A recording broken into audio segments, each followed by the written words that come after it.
Value का मतलब होता है मूल्य। ये मूल्य तो अगर आप इकोनॉमिक्स में पढ़ोगे तो उसमें भी दिखाई पड़ेगा। इकोनॉमिक्स का एक बहुत बड़ी टॉपिक है वैल्यू, क्योंकि इकोनॉमिक्स पूरा वैल्यू पर ही रन करती है।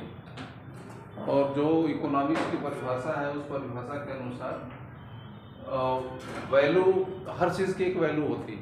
आप यूज़ करते हो, व्यवहारिक शब्द है, हर चीज़ की एक वैल्यू होती है।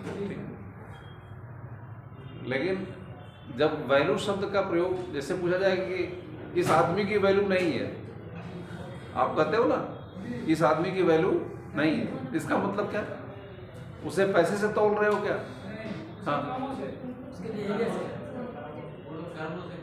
भाई, एक वैल्यू का मतलब मूल्य होता है। हर चीज़ का संसार में मूल्य होता है। जो भी चीज़ें सोल्ड आउट होती हैं, बिकती हैं, जो भी फिजिकल वस्तुएं होती हैं, जो जिसका संबंध मानव उपयोगिता से है। वैल्यू का संबंध किससे है?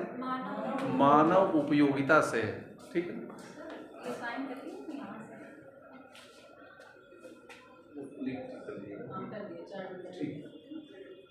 तो मैंने बताया कि जो मूल्य होता है, किसी भी चीज का जो मूल्य होता है, मूल्य किस पर डिसाइड होता है? एक पहले व्यवहारिक तरीके से मैं बता रहा हूँ, इकोनॉमिक्स की भाषा में बता रहा हूँ मैं। जो अर्थशास्त्र के अनुसार जो मूल्य निर्धारित होता है, मूल्य निर्धारण के बहुत से तरीके होते हैं, लेकिन उसमें से जो की फैक्टर होता है इसकी उपयोगिता, इसकी मानव की उपयोगिता ज़्यादा महत्वपूर्ण हो। अभी इस डायमेंशन पर मैं बहुत जाऊँगा कि मूल्य निर्धारित करने के बहुत से डायमेंशंस होते हैं। अब सोना इतना महंगा क्यों है, हीरा इतना क्यों महंगा है, या बहुत से मेटल बहुत महंगी मानी जाती हैं, बहुत से मेटल लोहा बहुत सस्ता माना जाता है। तो अब उसका मूल्य क्यों है? एक है मानव की उपयोगिता। मानव समझता है कि ये हमारे लिए बड़ी ही प्रेशियस चीज़ें हैं, मूल्यवान चीज़ें हैं, और इसकी उपलब्धता कम है। तो इस पर भी डिपेंड करता है। जो चीज़ जितना ज़्यादा उपलब्ध हो जाएगी उसका मूल्य क्या हो जाएगा? कम हो जाएगा। सोने की जो अवेलेबिलिटी है आज की तारीख में पूरे विश्व में मालूम हो गया है कि पूरे अर्थ पर कितना मतलब कि सोना है आज की तारीख में, करीब करीब मालूम हो गया है। तो अब चूंकि इसका स्टॉक निश्चित है और ह्यूमन डिमांड इसकी बहुत ज़्यादा है, इसीलिए सोने का मूल्य बहुत ज़्यादा है। सपोज कि हर देश में सोने की खानें निकल, जैसे लोहे की खान है वैसे सोने की खान हो जाए, फिर क्या होगा? सोने का रेट क्या हो जाएगा? एकदम सस्ता हो जाएगा। हाँ, तो मैं उस तरफ नहीं जा रहा हूँ। एक मूल्य की परिभाषा तो ये है, ठीक है ना। और जब हम समझ में आया, मूल्य जब होता है, मूल्य किसी भी वस्तु का हो सकता है जो मानव के लिए उपयोगी या अच्छा माना जाता है, क्योंकि मूल्य का संबंध पशु से नहीं है, मैन से ही है, ठीक है ना। अब मैं अर्थशास्त्र में मूल्य की परिभाषा बताया। अब एक सेंस और समझिए कि कोई आदमी का, जैसे मैंने अभी एग्जाम्पल दिया, कहते हैं कि इस आदमी का कोई मूल्य नहीं है, या फलाने का आदमी का कोई मूल्य नहीं है, गांव का वो आदमी इसका तो कोई मूल्य ही नहीं। इसका मतलब जो हम कहते थे, इसका मतलब क्या होता है? तो क्या उसको हम पैसे से तोलते हैं क्या? फिर है?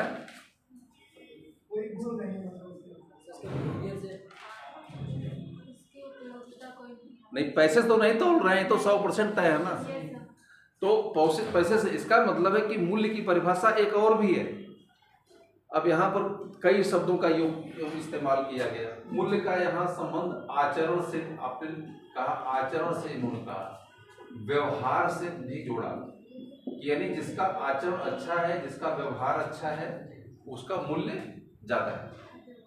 अब आचरण और व्यवहार जिसका अच्छा होगा, जिसका एक से तौर के चरित्र जिसका अच्छा हो, जिसका चरित्र अच्छा हो, उच्च कोटि का हो, उसका मूल्य ज़्यादा है। अब इसमें क्या क्या चीज़ें आ जाएंगी? किन किन चीज़ों के होने पर हम आचरण अच्छा कहेंगे, व्यवहार अच्छा कहेंगे, चरित्र अच्छा कहेंगे, क्या क्या उसमें भी विशेषताएं होनी चाहिए? भाई कोई कहता है, आप कहते हैं कि ये आदमी एकदम बेकार का आदमी, मतलब मूल्यहीन है। आप कहते हो कि कोई आदमी की बड़ा बहुत भाई अच्छा आदमी, ठीक है ना।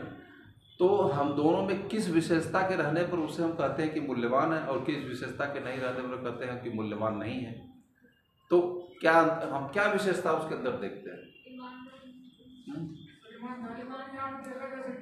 हाँ, एक इन्होंने शब्द बताया कि ईमानदारी है। सत्यनिष्ठा क्या होगी? जो जो किताबी बातें मत बताइए, एकदम व्यवहारिक बातें बताइए जो आम चीजों में देखते हैं आदमी।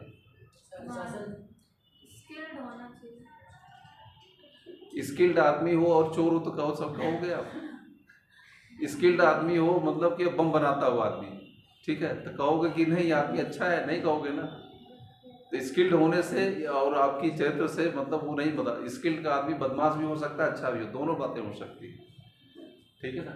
लेकिन एक शब्द इन्होंने कहा कि ईमानदारी होगा, और क्या हो सकती क्या है? सकारात्मक व्यक्ति हो, है सकारात्मक हो, सबका भला चाहने वाला हो, यानी परोपकारी हो, है ये क्या हो? परोपकारी हो। और क्या हो?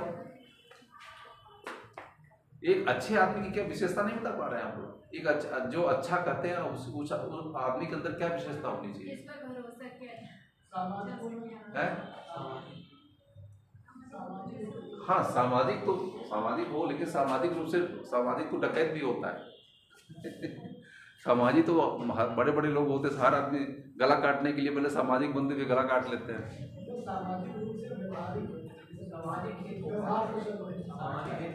ये दोनों चीज़ें बड़ी खतरनाक है। सामाजिक रूप से व्यवहार कुशल हो, ठीक है ना, ये दोनों चीज़ें आदमी को खतरा देती है। जो बड़े बड़े काम करता है वो व्यवहारिक भी होता है, सामाजिक भी होता है, देखते होंगे आप, ठीक है।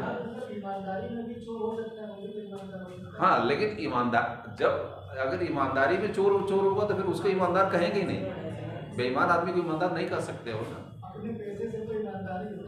हाँ, ईमान ऑनेस्ट हो, लोगों के प्रति परोपकार रखता हो, ईमानदार इस शब्द यूज किया गया है।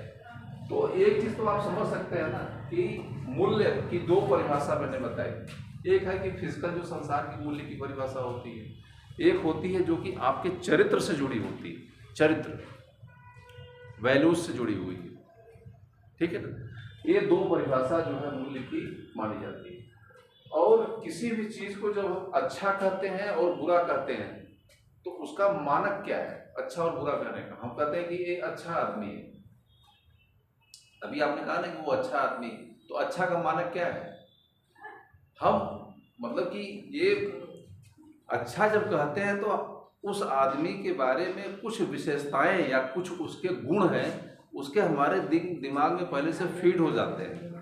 उसको हम देख करके ही कहते हैं कि यह अच्छा आदमी है।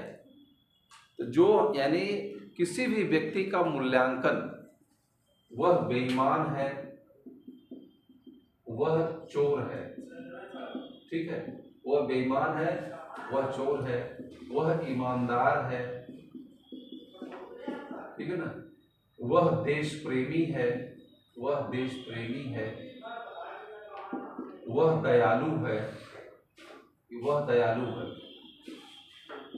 इस प्रकार का जो फैसला है यह मूल्य पर आधारित है। तो किसी भी चीज का फैसला, अच्छा या बुरा का फैसला, शुभ और अशुभ का फैसला, ये जितना होता है, अच्छा और बुरा, शुभ और अशुभ, जितने भी मैं नैतिक शब्द मैंने लिखाया है आपको पीछे, इसका जो फैसला व्यक्ति कैसे आधार करता है? यह मूल्यों के आधार पर करता है, मूल्यों के आधार पर। जो भी आपके नैतिक निर्णय होते हैं वो किस पर आधारित होते हैं? मूल्यों पर आधारित होते हैं, ठीक है ना। आपके नैतिक निर्णय किस पर आधारित होते हैं? मूल्यों पर आधारित होते हैं। और नैतिक निर्णय क्या है? नैतिक निर्णय का मतलब ये, आपको नैतिक निर्णय में क्या क्या आएगा? किसी भी चीज का जजमेंट देना, यानी फैसला देना। इसे नैतिक निर्णय पीछे मैं लिखवा चुका हूँ। नैतिक निर्णय का मतलब होता है जब आप कहते हैं कि ये अच्छा है, ये बुरा है, ये हमको करना चाहिए या हमको नहीं करना चाहिए। ऐसी जितने भी आप फैसला देते हो, मैंने बताया कि ये फैसला हर आदमी देता है। आपके घर में दादी होंगी जो 80 साल की होंगी, तुरंत बोलेगी कि अरे बहुत बुरा किया है। लेकिन जब वो बुरा बोलती है तो उनके दिमाग में एक नियम बन जाता है, कुछ नियमों के आधार पर। दादी से पूछे कि आपने बुरा कैसे कहा, तो बताया कि अरे ये तो बेईमान है, ये तो मिठाई चुराता है, ये तो ये कर लेता है, वो फलाने को मार देता है। अब देखिए, तो उनको पढ़ाया नहीं गया है, वह ज्ञान जो उनको हुआ अपने सामाजिक परिवेश से हुआ, जहाँ उनका जन्म हुआ होगा, जिस पर उनका पढ़ाई लिखाई, उस समाज में ऐसी मान्यता है, यानी खराब होने की भी मान्यता है और अच्छा होने की मान्यता। हमारे समाज में मान्यता होती है कि क्या आदमी खराब क्या करेगा तो कहा जाएगा, क्या अच्छा होने पर कहा जाएगा। तो जो दादी फैसला दे रही हैं वो नियमों के आधार पर दे रही हैं, लेकिन उसको अगर पूछा जाए तो फिर डिफाइन भी करेगी, ठीक है ना। तो ये नैतिक निर्णय जो होते हैं ना, वह मूल्यों पर आधारित होते हैं, वैल्यूज पर आधारित होते हैं।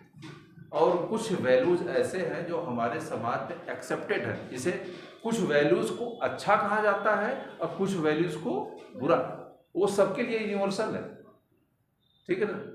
अब किसी से क्या पूछा जाए कि क्या ईमानदारी अच्छा गुण है, तो 100% लोग कहेंगे कि ईमानदारी एक अच्छा गुण। एक्सेप्शन हर जगह होता है, वो कहते हैं कि भाई ईमानदारी हम नहीं बढ़ते, हमको पैसा चाहिए। अब आदमी ये भी तो कर सकता है। देश प्रेम एक अच्छी विशेषता है, यानी कुछ गुण ऐसे होते हैं जिस पर कि आदमी एग्री होता है कि यह यूनिवर्सल। प्रेम करना एक अच्छी क्वालिटी होती है, देश प्रेम करना एक अच्छी क्वालिटी, परोपकार करना अच्छा माना जाता है, अहिंसा अच्छा माना जाता है, प्रेम अच्छा माना जाता है। ये जो इसे कहा जाता है यूनिवर्सल वैल्यू, इसे फंडामेंटल वैल्यू भी कहा जाता है। फंडामेंटल वैल्यू, ये जो टॉपिक अगर आप देखेंगे ना, तो उसमें वैल्यू के अभी मैं बताऊंगा आपको। ये है फंडामेंटल वैल्यू, इसे कहा जाता है। ये जो मैंने बताया, ऐसे वैल्यू जिस पर कि सब लोग सहमत हैं कि नहीं, यह जो वैल्यू है अपने आप में बहुत ही इंपॉर्टेंट है। जैसे मैंने बताया परोपकार, यह एक फंडामेंटल वैल्यू, इस पर कोई डिसएग्रीमेंट नहीं, इसे, ठीक है ना। इसके बाद प्रेम, देश प्रेम, दयालुता, ठीक है ना। इसके बाद फिर अहिंसा, ठीक है। ऐसे बहुत सी क्वालिटीज को आप मिला सकते हैं जिसमें कि कहा गया है ये फंडामेंटल वैल्यूज, मुख्य वैल्यूज,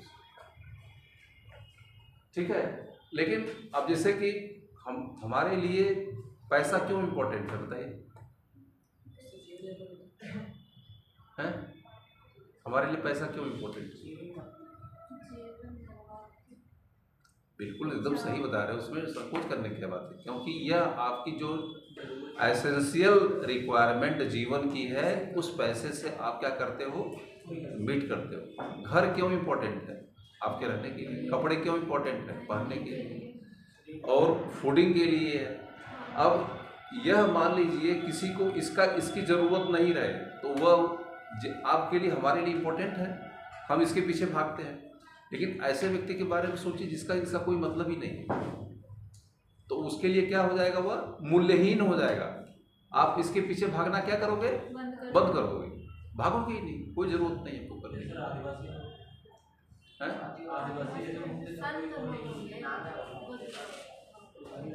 बहुत अच्छा तुमने बताया। तो इसे कहा जाता है सहायक मूल्य। ये जो जितने चीजें मैंने बताई ना, जो ऐसे चीजें, ऐसे वस्तुएं जो कि आपके जीवन के लिए सहायक होती है, ठीक है ना। ऐसी वस्तुएं जो आपके जीवन के लिए आवश्यक होती है,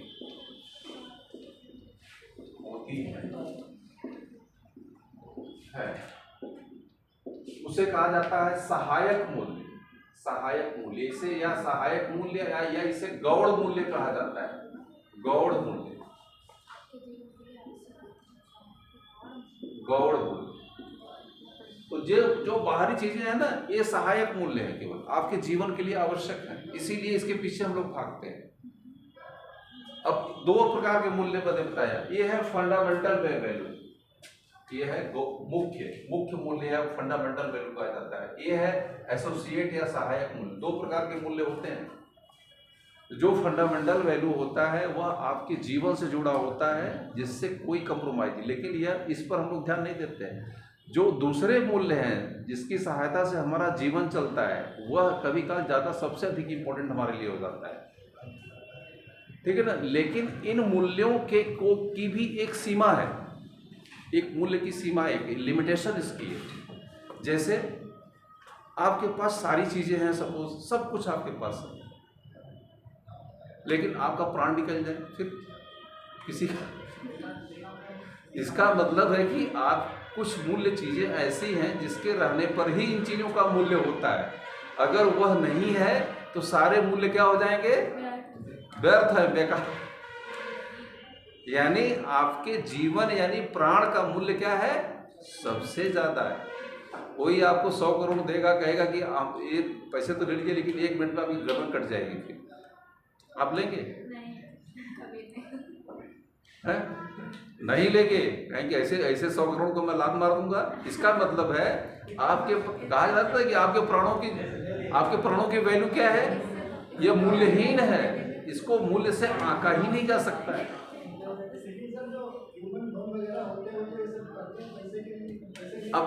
अब यहाँ पर बहुत अच्छा क्वेश्चन आपने पूछा, जो ह्यूमन बम होते हैं अपने जानों को, लेकिन उनको लगता है कि मरने के बाद हमको स्वर्ग जाएंगे और उससे भी बड़ी कीमती चीज हमको मिलेगी।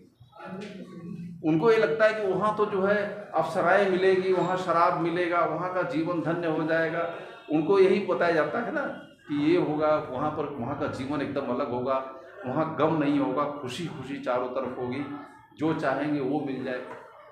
तो यह एक बड़े वैल्यू की तरफ इशारा करे, भले मिला नहीं उनको है लेकिन उसकी तलाश में है वो, इसीलिए बॉडी में क्या करते हैं, वो उड़ा देते हैं, उनके दिमाग को जिसको फिट किया गया है। तो मैंने बताया कि जो जीवन है, जीवन से भी बड़ा कोई मूल्य नहीं है। तो जो चीज़ें होती हैं, मैंने बताया कि कैसे चीज़ें मूल्यहीन हो जाती हैं। ये सब चीज़ें मूल्यवान हैं, चीज़ें मूल्यवान होने के साथ में कैसे मूल्यहीन हो जाती है। यानी मूल्यवान होना भी और मूल्यवान कोई चीज़ मूल्यवान तभी है, वह सापेक्षिक रूप से है। आज अभी किसी चीज को आप मूल्यवान समझ रहे हैं, कल शायद आपको मूल्यवान नहीं लगे। कैसे?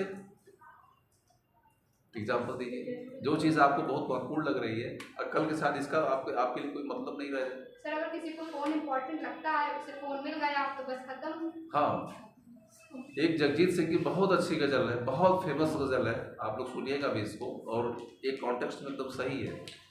एक गजल है, दुनिया इसे कहते हैं जादू का खिलौना है। समझ रहे हैं? कभी सुना इस गजल को? दुनिया इसे कहते हैं जादू का खिलौना है, मिल जाए तो मिट्टी है और खो जाए तो सोना है। बहुत फेमस गजल है।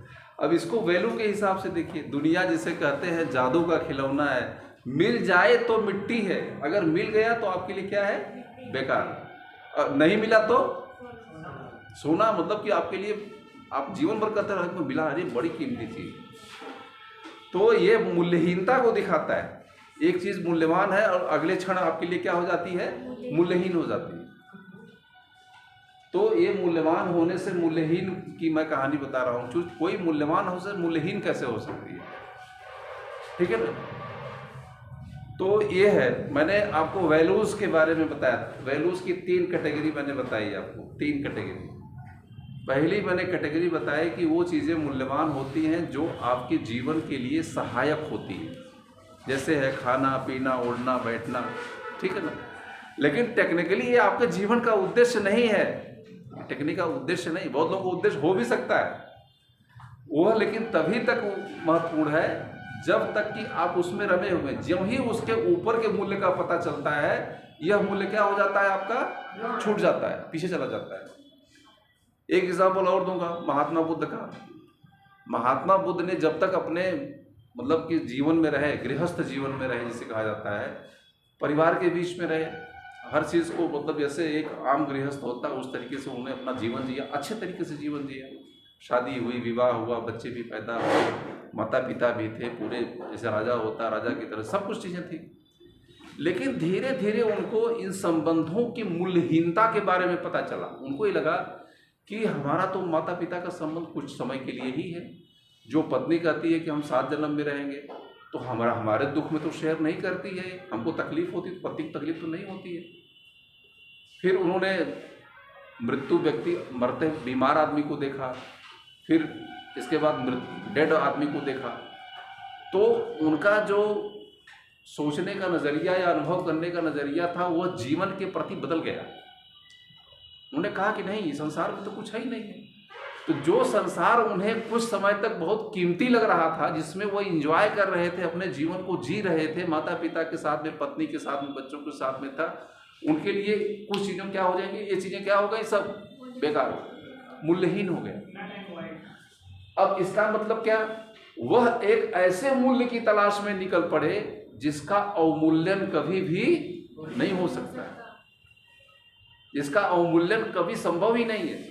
उन्होंने कहा कि हम ऐसे तत्व की खोज करेंगे, ऐसे चीजों की जो कि संसार की सभी शक्तियों का स्रोत हो, जिसे क्या कहा, आत्मा। उन्होंने कहा परमात्मा, या कुछ भी कह सकते हैं जो आपके अंदर जीव बैठा हुआ है, इन सभी चीजों के बारे में कहा। यानी यह जो मूल्य, संसार का सबसे बड़ा मूल्य फिर क्या हो गया महात्मा बुद्ध के अनुसार,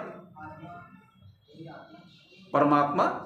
अब हम अपने समझने के लिए बता रहे हैं, हालांकि वो परमात्मा को नहीं मानते थे, ठीक है ना, लेकिन वह आत्मा को ही उन्होंने कहा कि जो आपके अंदर चेतना बैठी है, जो आत्मा, जिसे मैं बोल रहा हूँ आप सुन रहे हैं, वो चेतना के कारण है।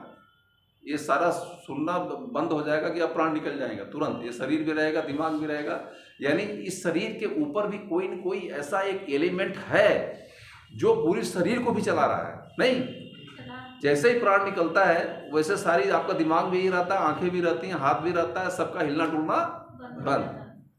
यानी इसके अलावा भी कुछ है आपके अंदर। महात्मा बुद्ध ने यही कहा कि जो आपके अंदर चेतना बैठी हुई है वही ईश्वर का रूप है, जो कि अनंत है, जो कि शक्तिशाली है, जो कि सभी कारणों का कारण है, सूरज का भी कारण है। उन्होंने कहा कि इतनी शक्तिशाली चीज आपके अंदर बैठी हुई, उसको जानिए आप, अपने शरीर को मत जानिए। शरीर से भी ऊपर उठने की बात उन्होंने कही। तो वह एक ऐसे मूल्य की तलाश में निकल पड़े जो कि संसार के सभी मूल्यों से बड़ा है, या सभी मूल्य उसी से निकलते हैं, इस परमात्मा से। माने हिंदू मैथोलॉजी मानी जाती है ना कि सब कुछ परमात्मा से ही निकला हुआ है। यानी जो सबसे बड़ा मूल्य है वो कौन सा है, परमात्मा है या आत्मा है, जो आपके अंदर जीव बैठा हुआ है। तो जो उस वैल्यू को जान जाता है तो उसके नीचे वाले सारे वैल्यू उसके लिए क्या हो जाते हैं, बेकार हो जाते हैं, उसकी कोई जरूरत उसको नहीं रहती। तो जो परम मूल्य है संसार का वो है परमात्मा मूल्य। इसीलिए महात्मा बुद्ध से लेकर के महावीर स्वामी तक जो बड़े बड़े लोग थे, उन्होंने संसार को क्या कर दिया, छोड़ दिया। छोड़ा नहीं, छोड़ा नहीं, छोड़ा नहीं, छोड़ा नहीं, छूट गया। आप ऐसे बोलो ना, छोड़ा नहीं, छूट गया। भाई आपके घर में 2 मोबाइल है सपोज, एक तीसरा मोबाइल आपने आईफोन ले लिया, तो इस 2 मोबाइल का यूज करोगे आप? नहीं करोगे, उठा के फेंको बाहर, उधर करो। 1 लाख रुपए का मोबाइल आईफोन, एकदम यही चीजें हैं। जिस भी व्यक्ति को उच्च मूल्य का पता चल जाता है, दूसरे वाले मूल्य पर वह फोकस करना बंद कर देता है। वो नहीं करेगा, संसार में नहीं भागेगा। क्यों भागेंगे हम?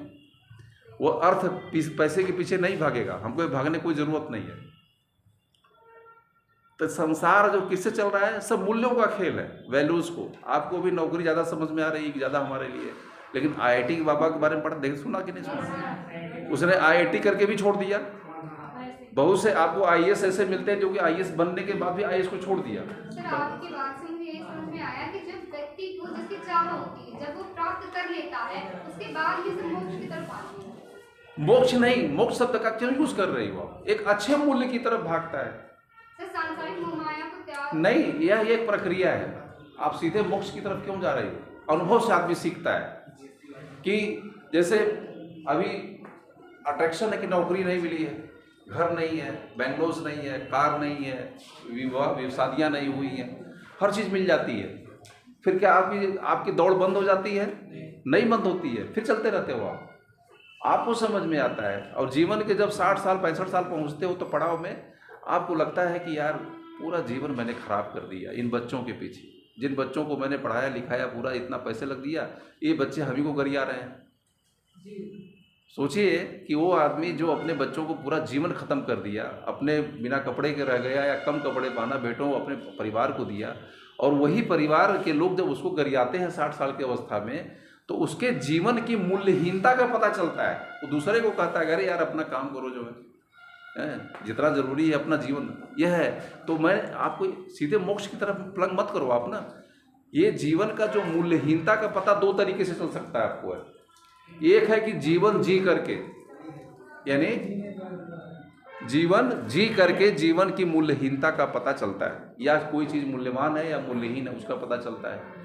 दूसरा है किताबों को पढ़ करके, किताबों से भी आपको सीखने को मिल सकता है, और दूसरे के जीवन को देख करके भी आप जीवन को जी सकते हैं। और कहा जाता है कि जो व्यक्ति तीनों का प्रयोग करता है वो बहुत अपने लाइफ में तमाम अनुभवों से जो है आगे बढ़ता है। सर ये देखा है जिन चीज़ों को प्राप्त करने के लिए हम लोगों के अंदर एक हाइप क्रिएट रहती है, तो वो लोग वो चीज़ें प्राप्त कर लेते हैं तो लगता है यार जिसके लिए मैं इतना हाइप कर रहा था इतनी हाइपोक्रेटिक है नहीं है। मैं वही शेर बताया ना जगजीत सिंह वाली, एक जो शेर है इसको सुन लिया, बहुत अच्छी शेर है, इनकी गजल गाए जगजीत सिंह की, कि क्या बोला मैंने, कितना जल्दी भूल जाते हैं। दुनिया जिसे कहते हैं जादू का खिलौना है, ठीक है ना। दुनिया जिसे, हाँ दुनिया जिसे कहते हैं जादू का खिलौना है, मिल जाए तो मिट्टी है और खो जाए तो सोना है। बहुत फेमस गजल है जगजीत सिंह, ठीक है। तो इस गाने को जरूर सुनिएगा, आपको मूल्यों को समझने में सहायता मिलेगी। कैसी चीजें, जो आदमी 24 घंटे अपने लाइवलीहुड के पीछे भागता रहता है, पेट जिसके पास फूड नहीं है, खाना नहीं है, तो वो सिर्फ उसके लिए सबसे बड़ा मूल्य क्या है, उसका जीवन, उसका पेट भरना, उसके लिए सब कुछ वही है। ध्यान रखिएगा, उसको ईश्वर की तलाश नहीं है। ईश्वर जिसके लिए मूल्यवान होगा, महात्मा बुद्ध के लिए हो सकता है, लेकिन जो गरीब आदमी जिसका पेट नहीं भरता है उसके लिए ईश्वर वही है। ध्यान रखिएगा, उसके लिए सबसे कीमती चीज वही है, हाँ सबसे कीमती चीज है। लेकिन उसको भी ये फील हो सकता है, सपोज कि गरीब से गरीब भी आदमी इसको खाने के लिए नहीं है, जब वो जाता है, कोई व्यक्ति मृत्यु हो जाती है, जब उसको जलाने के लिए शमशान घाट पे जाता है, वह भी क्या कहता है कि ठीक है लेकिन ये जीवन भैया किसी का भरोसा नहीं है, सब जाना सबको वहीं पर है, जो ये सब माया यहीं रह जाती है, यही सब भाई बहन माई मतारी कुछ नहीं संसार में। वह भी क्या हो जाता है, उसको जीवन की मूल्यहीनता का अनुभव होता है, देखता है, प्रत्यक्ष देखता है कि फलाने जो राम खिलावन थे हमारे साथे में थे, 24 घंटे भैया जब उठे सुबह से लेकर रात तक जो भागते रहते थे, देखिए गए 1 घंटा में सब लोग भूल जाएंगे, दुनिया फिर चल। लेकिन जब वह वहाँ से लौट के अपने घर पे आता है तो फिर उसी पुराने ढर्रे पर फिर दौड़ पड़ता है।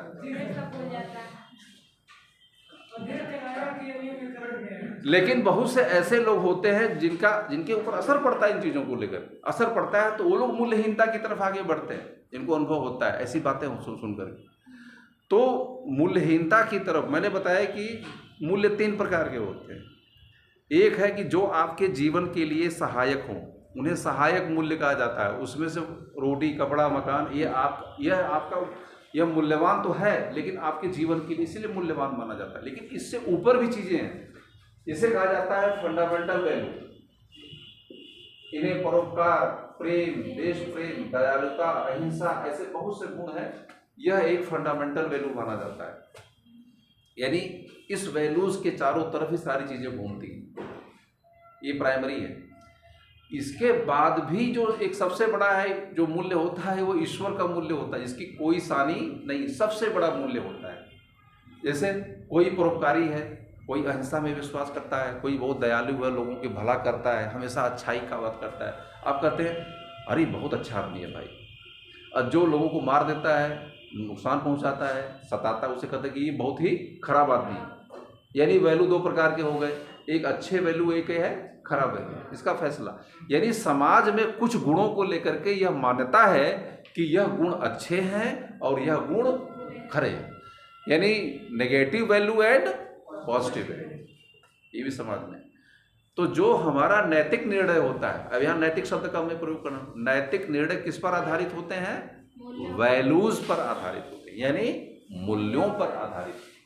देखिए नैतिक निर्णय मूल्यों पर आधारित होते हैं। जब गांव का अशिक्षित आदमी भी खुल के फैसला देता है, कहीं भी स्कूल नहीं गया है, गांव में रहा है, कुछ भी नहीं जानता है, फिर भी वो जरूर कहेगा कि फलाना आदमी बहुत ही खराब है, ये बहुत ही चोर है, ये बहुत ही अच्छा है, ये तो भैया अरे बड़ा प्रेम करते हैं। इसका मतलब कि वह एक फैसला दे रहा है, नैतिक निर्णय दे रहा है। और मैंने बताया कि नैतिक निर्णय किस पर दिया जाता है? मूल्यों पर आधारित होता है, और उसके लिए नियमों पर आधारित वो फैसला देता है। अब पूछेगा कि भाई इसको खराब क्यों कर रहे हैं, आपको 5 रीजन बता देगा, और वो जो 5 रीजन क्या है, उसी को नियम कहा जाता है। जो 5 कारण बताएगा ना, 5 रीजन बताएगा, उन्हीं कारणों को नियम कहा जाता है। और कुछ कारण ऐसे होते हैं जो कि पूरे समाज में एक बराबर हो जाते हैं। जैसे चोर होने की परिभाषा सबसे पूछेंगे, जो निर्दयी होता है उसकी परिभाषा पूछ लीजिए, जो अच्छा होता है उसकी परिभाषा पूछ लीजिए, सब लोग बता दें। अच्छा होने के लिए करना पड़ेगा, खराब होने के लिए ऐसे करो तो खराब हो जाओगे, सब लोग जानते हैं। तो कोई भी जब नैतिक निर्णय आप देते हैं, नैतिक निर्णय किसके आधार पर देते हैं? मूल्यों के आधार पर देते हैं। और मूल्यों के पीछे नियम एक होता है, नियम यानी लॉ, और उस कानून को बिना कहे आपका दिमाग फ्रेम कर लेता है, ठीक है, और उन्हीं के आधार पर हम अच्छा और बुरा का फैसला देते हैं। सर, हमारे सामने एक वाकया हुआ था थोड़े दिन पहले। एक मिनट रुक जाओ, इतनी बात मेरी समझ में आ गई? Yes sir. तो इस संसार में मूल्यों के अलावा कुछ भी नहीं है, कुछ भी, सब मूल्यों से खेल रहे हैं टोटल, चाहे छोटा हो चाहे बड़ा हो, चाहे वो कोई साधु सन्यासी, चाहे संत हो, चाहे सिद्ध हो, चाहे नरेंद्र मोदी जी हो, चाहे हम हो, चाहे आप हो, चाहे योगी, एनीवन, हर चीज़ कहाँ दौड़ रहा है? मूल्यों के पीछे। और मूल्यों का अनुभव मैंने बताया कैसे कैसे, जो चीज़ें मूल्यवान होती हैं कल के मूल्यहीन चीज़ें हो जाती हैं। सर, अगर मूल्यों की सरल परिभाषा हम जानना चाहें, कुछ मतलब 1-2 लाइन में स्पष्ट शब्दों में। मैं इसीलिए मैं आपको समस्या बताया, अब आप खुद क्रिएट करो। अब ये मूल्य पैदा कैसे होते हैं उसी के बारे में बताऊंगा, मूल्य की ओरिजिनेशन कैसे होती है, ठीक है, कैसे, तो ये मूल्य उत्पन्न कैसे हो जाते हैं, ठीक है। जैसे मान लीजिए कि ये किसी को पता नहीं कि ये है लकड़ी है, और इस लकड़ी में किसी को पता चल जाए कि इसके अंदर हीरा छुपा हुआ है, फिर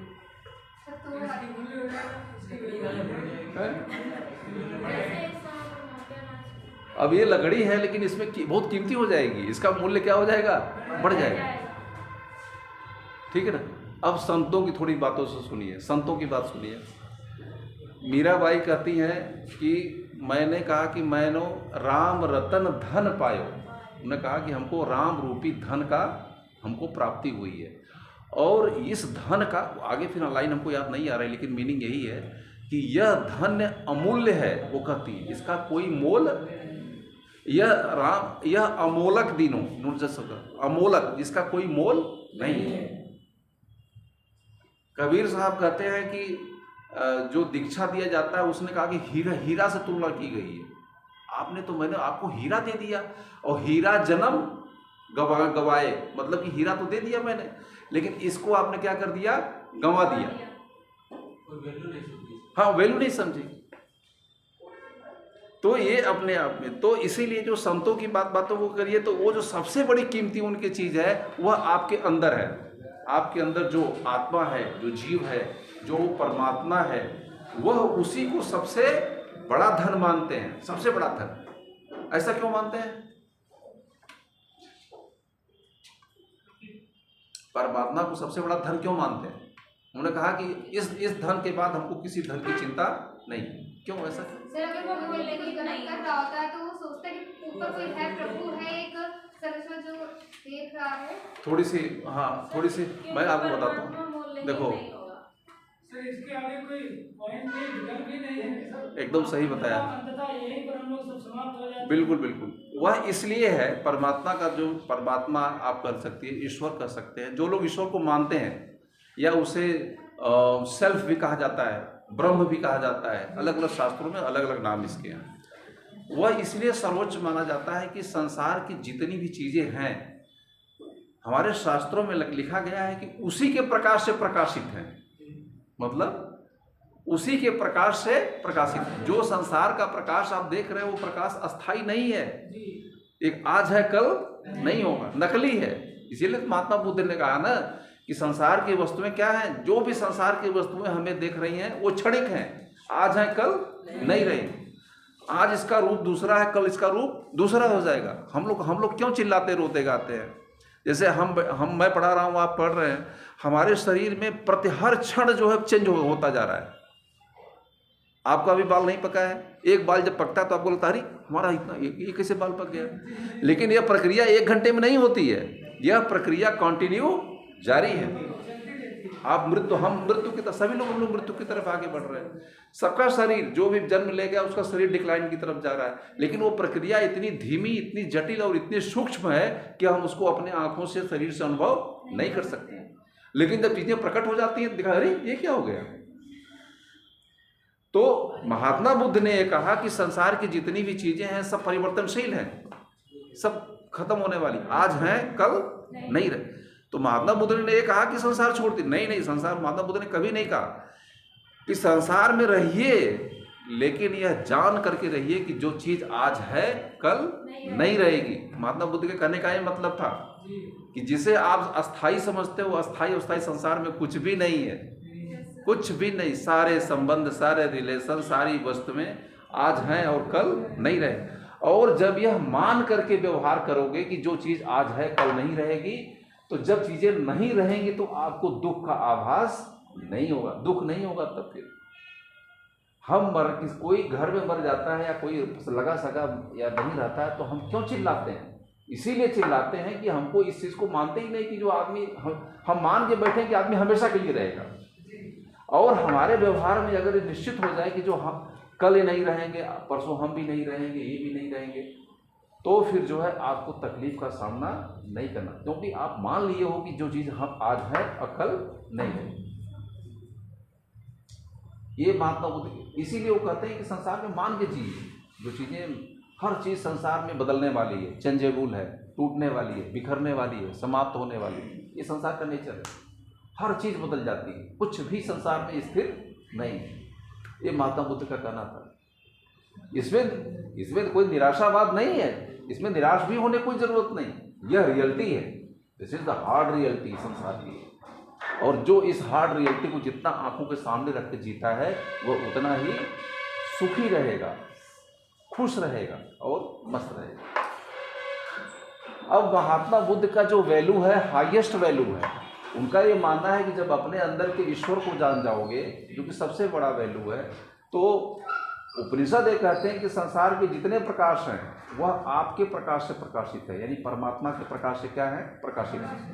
इसके अंदर कोई ताकत नहीं है, ये हमारे प्रकाश से प्रकाशित है। जब जिस दिन उस ताकत का पता चलता है तो संसार की दूसरी चीजें आपके लिए क्या हो जाती हैं, बेकार हो जाती हैं, क्योंकि सबसे बड़े मूल्य का पता चल जाता है आपको। ठीक है, इसी मूल्य का पता चला तभी इन्होंने सब कह दिया, ये सब चढ़ेंगे। क्या चीज? हाँ, महात्मा बुद्ध को जब ज्ञान हुआ, इसीलिए नहीं, उनको 2 स्तर में ज्ञान का है। एक मूल्यहीनता की, पहले तो उन्होंने सांसारिक संबंधों को देखा, उनकी स्टोरी पढ़िए ना, पहले हर चीज़ को, तो उन्होंने कहा कि जीवन का जितना भी अनुभव है क्षणिक है। उन्होंने फील करके देखा, जिन चीज़ों को लेकर के हम लोग बहुत खुश हो जाते हैं, अगले क्षण हम दुखी भी हो जाते हैं।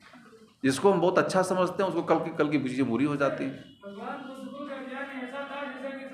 किसी के हाथ पैर टूट गया है, यहाँ तो आज हम लोग प्लास्टर वगैरह करते हैं, सही हो जाता है। क्या उनके पास ऐसा ज्ञान था जो हाथ ऐसे रखते कि सब सही हो जाता? नहीं, तो आप चमत्कार की बात कर रहे हो ना, चमत्कार की बात कर रहे हो। तो महात्मा बुद्ध जो चमत्कारों में विश्वास नहीं करते थे, मैंने आपको बताया था। चमत्कार, शक्तियाँ थी उनके पास, शक्तियों की दिक्कत नहीं थी, मैंने आपको बताया था। बाद में तो जो महात्मा बुद्ध के मरने के बाद जो लामा संप्रदाय, जो तिब्बती की, जो दलाई लामा नहीं है, ये तंत्र संप्रदाय ही विकसित हो गया बाद में। तंत्र संप्रदाय, चमत्कार करना, जादू कर देना, ये कर देना, व्यक्तियों को उड़ने की भी परंपरा, वो लोग उड़ जाते थे, सशरीर उड़ जाते थे। हाँ, गायब हो जाना, उड़ जाना, ये सब तिब्बती परंपरा में आज भी होता है। हाँ, ये सब तिब्बत में जो उनका जो है आज भी है ये परंपरा, वो तिब्बती परंपरा में आज भी है ना? तो मैंने आपको बताया कि ये मूल्यों के बारे में कुछ समझ में आया ना आपको? समझ में आया? ये मूल्य है, सांसारिक मूल्य भी अपने आप में इम्पोर्टेंट है। खाना पीना उठना बैठना या जितनी चीज़ें होते हैं इसको सहायक मूल्य कहा जाता है। और उससे बड़ा जो मूल्य होता है परोपकार, प्रेम, दयालुता, हिंसा, इसे फंडामेंटल वैल्यू कहा जाता है। इससे भी ऊपर एक वैल्यू होता है कि आदमी जब रहेगा तभी तो दयालुता दिखाएगा। दयालु कब है? जब आदमी जिंदा है। मर गया तो फिर दयालुता सब कहाँ खत्म हो गई। यानी इन ऊपर के भी ऊपर एक जो है अंतिम मूल्य है, सबसे ऊंचा मूल्य है। और जो व्यक्ति उस मूल्य को जान जाता है वह सर्वोच्च मूल्य है। अब जैसे महात्मा बुद्ध जब उस मूल्य को सर्वोच्च मूल्य को जान जाएगा, यह है सर्वोच्च मूल्य। जब उस सर्वोच्च मूल्य को जान जाता है उसके लिए चाहे डाकू आदमी हो और चाहे वो अच्छा आदमी, सबको एक दृष्टि से समदृष्टि से वह समदर्शी हो जाता है। जो ईश्वर को प्राप्त करता है वो क्या हो जाता है? समदर्शी। सूरदास की भजन सुने हो ना? जड़ चेतन जग जीव जग सकल राम है, मतलब जड़ चेतन सब में बिल्कुल हाँ, सकल राम। वो सब कुछ जड़ चेतन सब में ईश्वर ही दिखाई पड़ता है, कुत्ते में भी दिखाई देगा।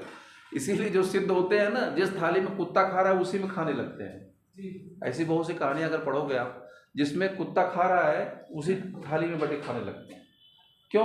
उनको कुत्ते में भी ईश्वर, जीव जहाँ जीव है उनको ईश्वर दिखाई पड़ता है। कुत्ता भी तो जीव है, उसमें उनको ईश्वर दिखाई पड़ता है। उसी थाली में बैठे कुत्ता खा रहे हैं उसी में वो भी खा रहे हैं, कोई भेद नहीं उनके। पेड़ को पकड़ लिए तो पेड़ को पकड़ के रोने लगे। चैतन्य प्रभु का नाम सुना है? चैतन्य प्रभु पेड़ों को पकड़ करके रोने लगते थे। बहुत जैसे आदमी रोता है वैसे, और कहते थे कि अरे तुम कहाँ थे, इतने दिन के बिछड़े मिल गए हो। लोग समझ नहीं पाते, जाते पागल हो गए। जो पेड़ों को पकड़ के रोए उसको पागल ही कहा जाएगा ना। वो रोने लगते थे, एकदम भर आंसू गिरने लगते थे। अरे तुम बिछड़े, तुम कहाँ, कितने दिन के बाद मिले, इस जन्म में तुम थे हमारे साथ में, एकदम ऐसे। लोग कहते थे अरे महाराज आप क्या कर रहे हैं, पेड़ को पकड़ कर रो रहे हैं। अरे तुम तो कह रहे तुम पागल हो, हमको दिखाई दे रहा है कि हम किसको पकड़ के रो रहे हैं। कुछ जानवरों को वैसे गोद में उठा लेते थे, उसको लेकर के नाचते हुए चलने लगते थे, नाचते जानवरों को पकड़ कर। ऐसे थे मतलब चैतन्य, चमत्कारिक व्यक्ति। और जहाँ से निकल जाते ना उनके पीछे कारवां लग जाता है। मतलब अगर वो जिस गाना शुरू करते थे तो उनके पीछे पशु पक्षी भी ऐसे से चलते थे। जब चैतन्य प्रभु चलते थे ना, उनके पीछे भी पशु पक्षी चलने लगते थे ऐसे। इतना प्रेम उनके अंदर भरा था। ये है तो वो सब ऐसी दृष्टि उनकी थी कि सबसे ऊंची दृष्टि उनकी हुआ करती थी, जो कि परमात्मा को सबसे ऊंचा मूल्य संसार में कौन सा है? परमात्मा का मूल्य। जो उस मूल्य को जान गया उसके लिए संसार के सभी मूल्य क्या हो गए? अमूल्य हो गए, बेकार। वो आदमी सांसारिक नहीं है, वो आदमी सांसारिक नहीं है। संसार के नियमों से उसका कोई लेना देना नहीं। शायद वो नंगा ही घूमना शुरू कर दे, ठीक है ना, न्यूड होकर के। महावीर स्वामी क्या थे? महावीर स्वामी दिगंबर चलते थे। कपड़े का ये नहीं कि वो जानबूझ करके, कपड़े को उनको कोई चिंता ही नहीं थी। वो चले जा रहे हैं एकदम ऐसे होकर के, ना उनको अपने शरीर का पता है, नंगे जा रहे हैं। लोग दूसरे लोगों को कपड़े पहना रहे हैं। अरे महाराज ये कपड़े पहन लीजिए, यही कर लीजिए महाराज। ये तो ना महाराज को कपड़े की चिंता ना खाने की चिंता है। तो लोग कहते थे अरे महाराज खाइए, जिंदा रहेगी, शरीर कैसे रहेगी। ये था। तो उन्होंने कपड़े को मतलब पहनना नहीं छोड़ा, तो छूट गया। तो महात्मा बुद्ध ने संसार को नहीं छोड़ा, वो संसार क्या हो गया? स्वतः ही छूट गया। उनको याद ही नहीं करता। महावीर स्वामी को जब ज्ञान की प्राप्ति, जब गृहस्थ आश्रम, उनकी भी शादी हुई थी, उनकी भी लड़की थी, तो उनके माता पिता ने उनसे कहा कि आप, महावीर स्वामी ने कहा कि आप माँ के बड़े भक्त थे, तो उनकी माँ दीक्षा नहीं, मतलब कि परमिशन नहीं दे रही थी। तो कहे कि नहीं, तुम यहीं पर जो भी तुमको जंगल में करना यहीं पे करो, यहाँ कोई दिक्कत नहीं है। तुम तपस्या करनी है यहीं पे करो, यहाँ क्या दिक्कत है। तो उन्होंने कहा ठीक है यही करते हैं। तो वहीं पर वो ध्यान करना शुरू कर दिए। लेकिन वह घर में ऐसे रहते थे जैसे कि संसार में किसी को नहीं जानते हैं। जैसे जंगल में आदमी रहता है ना, वैसे घर में रहते थे।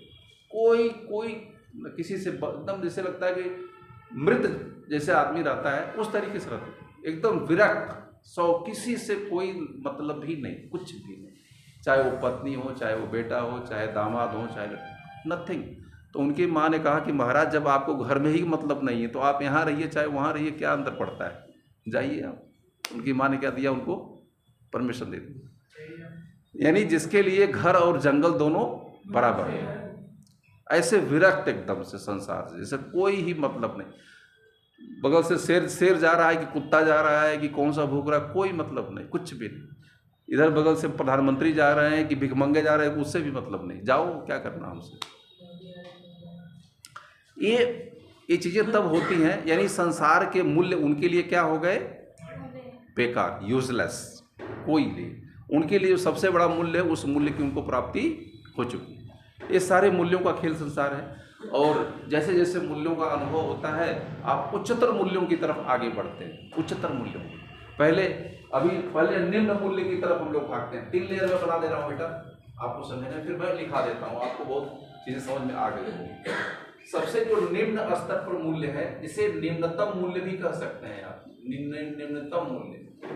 इसमें आपका जिस लाइफ में हम लोग जी रहे हैं, ठीक है, निम्नतम मूल्य में क्या है, जो भी हमारा संघर्ष है, रोटी, कपड़ा और मकान, 3 चीजों को लेकर के हमारा सारा संघर्ष है, इसे निम्नतम मूल्य की संज्ञा कहा जाता है। ये कहा जाता है, इसके लिए तो जानवर भी मरता है, एनिमल। जिस दौड़ में हम हैं उसी दौड़ में क्या है, एनिमल भी है, ध्यान रखिएगा। जानवर दिन भर क्यों भागता है, अपने पेटों को, कपड़े कोई जरूरत उसको तो है नहीं, न तो घर की जरूरत है, ठीक है ना, कपड़े के लिए कुछ भी छील कर लेता है। तो जो अगर हमारी दौड़ ये है तो हम किस स्तर पर हैं, निम्नतम मूल्य पर। इससे थोड़ी सी ऊपर जब मूल्य हम लोग, तब हम आगे बढ़ते हैं जब हमारे अंदर ये वाला गुण आ जाता है, हम प्रेम करने लगते हैं, परोपकार करने लगते हैं, लोगों की भलाई करने लगते हैं, जो दुखी होता है उसकी सेवा करने लगते हैं, हमारे अंदर अहिंसा का भाव आ जाता है। इसीलिए महात्मा बुद्ध ने अहिंसा का उपदेश दिया, महावीर स्वामी ने किसका उपदेश दिया, अहिंसा का दिया, उपदेश का दिया, प्रेम का दिया, दयालुता का दिया। इसीलिए दिया क्योंकि ये थोड़ी सी क्या है, उच्चतर मूल्य है, ये उच्चतर मूल्य, ये उच्चतर मूल्य में ये सब सारी चीजें आती हैं। प्रेम है, दयालुता है, स्नेह है, अहिंसा है, ठीक है, परोपकार है, ऐसे बहुत सी चीजें, ये जो उच्चतर मूल्य है। और ये है सबसे ऊपर क्या है, उच्चतम मूल्य, हाईएस्ट मूल्य। ये 3 प्रकार के मूल्यों की कैटेगरी जो है बांटी जाती है। और जो भी आप फैसला देते हो, जो भी नैतिक निर्णय देते हो, आप मूल्यों के आधार पर देते हो। इसीलिए निर्णय भी वैरी करता है, निर्णय वैरी करेगा। क्यों, किसी एक वस्तु के बारे में निर्णय आपका, ये 3 लिख लिया, ये मूल्य 3 प्रकार, उच्चतम मूल्य, ठीक है ना, नहीं उच्चतम में कौन सा है, उच्चतर आध्यात्मिक, हाँ, ये आध्यात्मिक मूल्य है, ईश्वर की प्राप्ति करना, ब्रह्म की प्राप्ति करना, ये सर्वोच्च मूल्य है। इसको एक है साधे सब सद है, कहावत है ना, ये कहा जाता है, एक को साधिए सब सद जाएगा। यानी इस मूल्य को पाइए और सारे मूल्य क्या हो जाएंगे, नीचे के प्राप्त। ये सर्वोच्च मूल्य है। जिस दिन इस मूल्य को प्राप्त कर लेंगे, नीचे के मूल्यों को चिंता करने की आपको जरूरत नहीं है। वही ये सब क्वेश्चन रेज किए थे, इसी से रिलेटेड है। एक हमारे जानने वाले थे, उनकी लड़की की शादी हो रही थी, और शादी के समय लगभग मेरे से थोड़े समय पहले का, उस लड़की के बाबा की डेथ हो गई। ऊपर सब रखा रहा 2 मंजिल पे, नीचे हमारे डैडी के वहाँ पे मतलब चीफ पंडित, तो फेरे चलवाते हैं और खुशी से मतलब लड़की की शादी को एंजॉय कर रहे थे, और लड़की के बाबा का सब ऊपर रखा था। और जबकि मृत्यु के समय तो इंसान भगवान से मिल रहा है, सबसे बड़ा वैल्यू वहाँ पे देखना चाहिए, लेकिन वो एथिकल वैल्यू नहीं, लड़की की विवाह को वो भी एक ही बार होना है, मृत्यु भी एक बार ही होना है, लेकिन लड़की को ज्यादा वो विवाह में तवज्जो दे रहे थे। वो हमारे बड़ा द्वंद में फंस गया, एथिकल क्या वैल्यू काम कर रहे हैं। जी सर, अगर ऐसे में तो ये होता है कि लोग मतलब समाज समाज को देखा जाए तो समाज ये कहता है कि उनसे कोई लगाव नहीं था, स्नेह नहीं था। हालांकि विवाह जरूरी है, लेकिन ऐसी कंडीशन में तो इतना भी इम्पोर्टेंट काम रोक देते हैं ना। पहले तो एक शौक मनाया जाता है, चीज होती है। देखिए, इसमें लोग व्यवहारिकता को ज़्यादा निर्भर करते हैं, इसलिए कि जब विवाह हो रहा होता है तो उनको लगता है कि रोकने से बहुत नुकसान हो जाएगा। जो भी लोग सामाजिक लोग उनको जब वही यही राय देते हैं कि इस जो डेथ हुई है इस डेथ को दबा दिया जाए, यानी कम से कम लोग जाने, और जो विवाह की परंपरा इसे क्या कर लिया जाए, पूरा कर लिया जाए। फिर बाद में इन चीज़ों को डिस्क्लोज किया जाएगा, लड़की विदा हो जाए और ये करके फिर डेथ जो है तो है ही है। तो उसमें लोग व्यवहारिक अनुभव की बात करते हैं, वहाँ पर तत्व की बात नहीं होती है कि घर में अशुभ हो गया तो शुभ कैसे हो सकता है। ये एक अलग विषय है, यह एक अलग विषय है। घर में अशुभ, मृत्यु को अशुभ माना जाता है, लेकिन कहते हैं कि जो अशुभ हो गया तो फिर शुभ का काम कैसे हो सकता है। और हमारे शास्त्रों में भी अशुभ की परिभाषा दी गई है। भाई, जब मृत्यु व्यक्ति की हो जाती है, होने के बाद जो संस्कार होते तब तक कोई शुभ काम होता भी नहीं है, ये भी तो आप जानते हो ना। अब ये तो धर्म शास्त्र का विषय है, धर्म शास्त्र का विषय है। हाँ, इतना समझ में आ गया। इसको लिख लो आप, पहले मैं लिखवाता हूँ फिर आपको, ठीक है। नहीं तो अगर व्यक्ति 2-4 दिन खाना ना खाए तो बीमार हो जाते हैं। साधु संत होते हैं, तपस्या करते हैं, तो हमने मम्मी से पूछा तो मम्मी कहती है तपस्या करते हैं तो उन्हें एनर्जी आ जाती है, शक्ति आ जाती है, जिससे वो इतने लंबे समय से बिना खाए पिए जीवित रहते हैं। न्यूज़ में भी दिखाते हैं कि 100 वर्ष तक। नहीं, वो चीज़ें सब संभव हैं, वो तो चीज़ें होती ही होती हैं, लेकिन उसमें बहुत अंधविश्वासी भी होने की ज़रूरत नहीं है ना। अंधविश्वासी भी होने की ज़रूरत नहीं है। तो ये 3 प्रकार के हैं मूल्य होते हैं, निम्नतम मूल्य, उच्चतर मूल्य और उच्चतम मूल्य। ठीक, ये 3 प्रकार के मूल्य हैं। तो थोड़ी सी और मैं आपको बता देता हूँ, फिर इसके बाद मैं लिखवाता हूँ आपको, ठीक है। अब जो नैतिक निर्णय होता है वो किस पर होता है, मूल्यों पर आधारित होता है। ये आपने बताया, मूल्यों पर आधारित। तो यानी अब जब नैतिक निर्णय होगा, कोई भी विषय है, तो हर व्यक्ति का नैतिक निर्णय अलग अलग हो सकता है। कैसे, मैं आपको बता रहा हूं। जैसे जो व्यक्ति निम्नतम मूल्यों को जानता है, जो व्यक्ति उच्चतर मूल्यों को जानता है, जो उच्चतम मूल्यों को जानता है, तो कोई भी अगर उसके सामने केस लाई जाए, इसके बारे में क्या फैसला होगा, तो जो निम्नतम व्यक्ति का नैतिक निर्णय होगा वह भी मूल्यों पर आधारित होगा। वह चूंकि उसका निम्नतम मूल्य है तो वह उसका फैसला अलग होगा।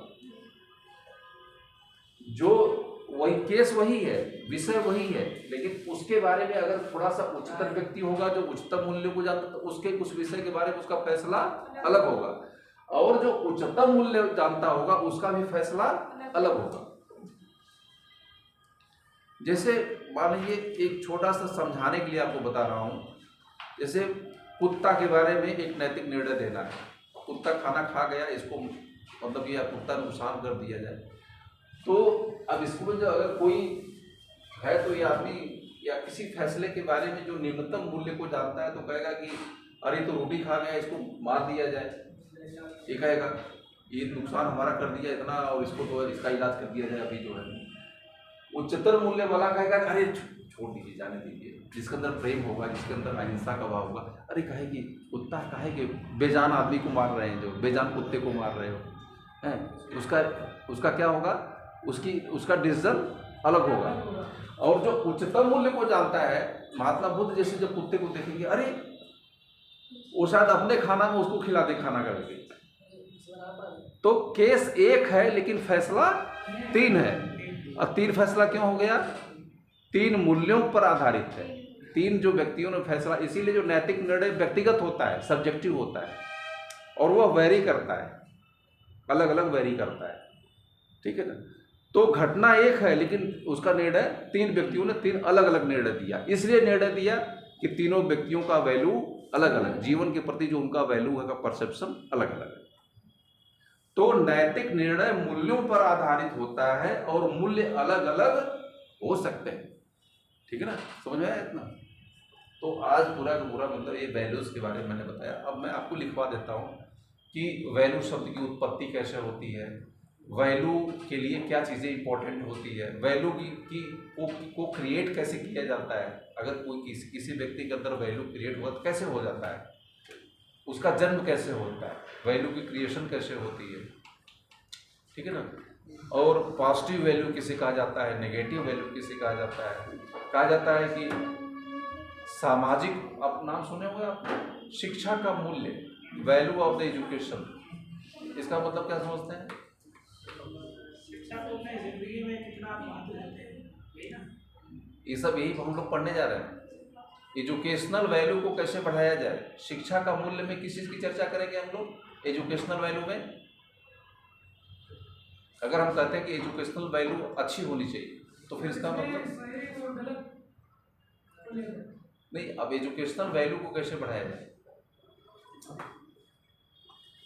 अच्छा गलत तो फैसला आप करते हो ना, वो बात अलग है, लेकिन जो मूल्य होते हैं, मूल्य मैंने बताया कि ये सब मूल्य, रोटी कपड़ा मकान, प्रेम स्नेह दयालुता अहिंसा, तो अगर हम एजुकेशन की बात करते हैं कि एजुकेशनल वैल्यू को कैसे बढ़ाया जाए, यानी जो हम लोग शिक्षा पढ़ाई लिखाई करते हैं उसकी वैल्यू को बढ़ाना कैसे बढ़ाया जाए, तो किन किन, अब उसमें किन किन गुणों को उसमें डाला जाए ताकि शिक्षा का लेवल क्या हो जाए, बढ़ जाए। तो कौन कौन सी क्वालिटी में डालने पर शिक्षा बढ़ सकती है? लोगों में शिक्षा का महत्व, इसे जाने लोग, एजुकेशन सस्ती होनी चाहिए और बच्चों के लिए मतलब फ्रेंडली, इसे नहीं वो लोग करते हैं कि गलत तरीके से थोड़ी बता रहे हैं। नहीं वो तो बताए, गलत बताओगे तभी तो सही बताओगे ना। इसे कुछ लोगों में बताते हैं पढ़ोगे लिखोगे तो बनोगे नवाब, उसी पे बेस जैसे कहते हैं कि यहाँ मैं ये पूछ रहा हूँ कि एजुकेशन की क्वालिटी को बढ़ाने के लिए यानी शैक्षिक मूल्य, एजुकेशनल वैल्यूज़ को बढ़ाने के लिए किन किन गुणों का जो है ज़्यादा से ज़्यादा प्रयोग शिक्षा में किया जाए। सबसे पहले तो अनुशासन, यह अनुशासन शिक्षा का एक महत्वपूर्ण वैल्यू है, ठीक। फिर है सम्मान, सभी एक दूसरे का सम्मान करें, ठीक है। ऐसे बहुत से शिक्षा के वैल्यूज जिसके आधार पर, अच्छा सामाजिक वैल्यू क्या है, सोशल वैल्यूज,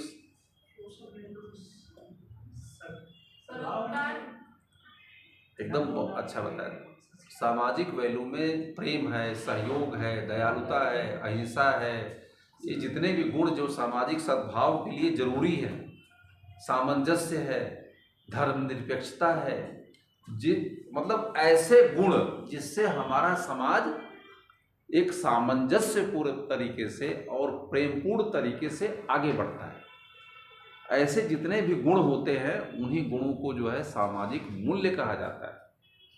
तो जिस देश का सामाजिक मूल्य जितना भी ऊंचा होता है वह देश उतना ही अच्छा माना जाता है, ठीक है।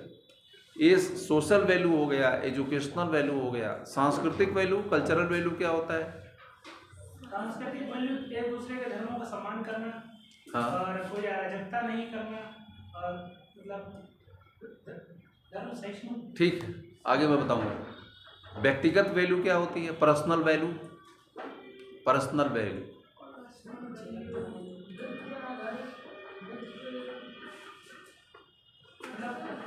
ऐसा कोई आप कार्य न करें जिससे आपकी छवि खराब हो, यही नहीं। पर्सनल वैल्यू यानी एक व्यक्ति के अंदर कौन सी अच्छी क्वालिटीज होनी चाहिए, ऐसे समझ लो आप ना, है? हाँ बिल्कुल, वो तो नेचुरल है। और ईमानदारी होनी चाहिए, वह सोशल होना चाहिए, वह डेडिकेटेड अनुशासित होना चाहिए, वह जिस समाज में रहे उस समाज में अपने देश के प्रति प्रेम करने वाला, ये सब व्यक्तिगत गुण है। और यही व्यक्तिगत गुण सामाजिक गुण बन जाते हैं। इसे कहा जाता है व्यक्तिगत मूल्य। मैंने बताया व्यक्तिगत मूल्य, सामाजिक मूल्य, सांस्कृतिक मूल्य, ऐसे तमाम मूल्य हैं जिसके आधार पर यह सोसाइटी, पूरा का पूरा देश और समाज हमारा चलता है। अब यहाँ पर देखिए, मैं इतना बताया ना, अब यहाँ से बहुत सीधा सा क्वेश्चन आया है, क्वेश्चन पूछा गया है, मेंस में पूछा गया है कि फंडामेंटल वैल्यू कौन कौन से हैं और इसके दूसरे वैल्यू से संबंधों की चर्चा करिए। ये क्वेश्चन पूछा गया है, मेंस क्वेश्चन। व्यक्तिगत रूप से मंत्री किसके प्रति उत्तरदायी होता है, और यह भी पूछा गया है कि हमारे वैल्यूज कैसे हमारे नैतिक निर्णय में सहायता प्रदान करते हैं। ये क्वेश्चन मेंस का क्वेश्चन है, ये क्वेश्चन मेंस के हैं कि कैसे वैल्यूज हमको नैतिक निर्णय में क्या करते हैं, सहायता प्रदान करते हैं। ये सारे मेंस के क्वेश्चन आए हुए हैं जो कि मैं पढ़ा रहा हूँ, ठीक है। तो ये है वैल्यूज़ के बारे में, मैंने आपको इतना लंबा बताया चीज़ों के बारे में, वैल्यूज़ क्या है। पूरा जीवन जो है हमारा वैल्यूज़ के इर्द गिर्द ही क्या करता है, घूमता है। और वैल्यूज का वैल्यू व्यक्तिगत होता है, पर्सनल। इसका संबंध व्यक्ति से होता है। इसका संबंध किससे होता है? व्यक्ति से, पर्सन से होता है। यह सब्जेक्टिव होता है। वैल्यू क्या होता है? दिन पर दिन अपने को बढ़ाता है, मॉडरेट करता है। वैल्यू का क्या होता है? हमेशा अपने पर दिन करता है। जैसे आज की सामाजिक वैल्यू अलग है, 200 साल पहले का सामाजिक वैल्यू अलग रहा होगा, और 500 साल पहले का अलग रहा होगा, और शायद वैदिक एज का वैल्यू अलग रहा होगा। उस समय के फैसले अलग रहे होते हैं। विषय एक ही, आज का जो विषय उसका फैसला हमारा अलग हो सकता है, 500 साल पहले का अलग रहा हो सकता है, और 2000 साल पहले का फैसला अलग हो सकता है। ठीक है ना? चीज़ें एक ही है, लेकिन वैल्यू बदलने पर, यानी सामाजिक मूल्य बदलने पर हमारे फैसले क्या हो जाते हैं? बदल जाते हैं। ठीक है ना? ये तमाम चीज़ें हैं बेटा, और अब मैं लिखवा देता हूँ, और बाकी इसको दोनों को मिला के देखेंगे तभी आप आगे लिख पाएंगे। ठीक है ना? टॉपिक डालिए वैल्यू।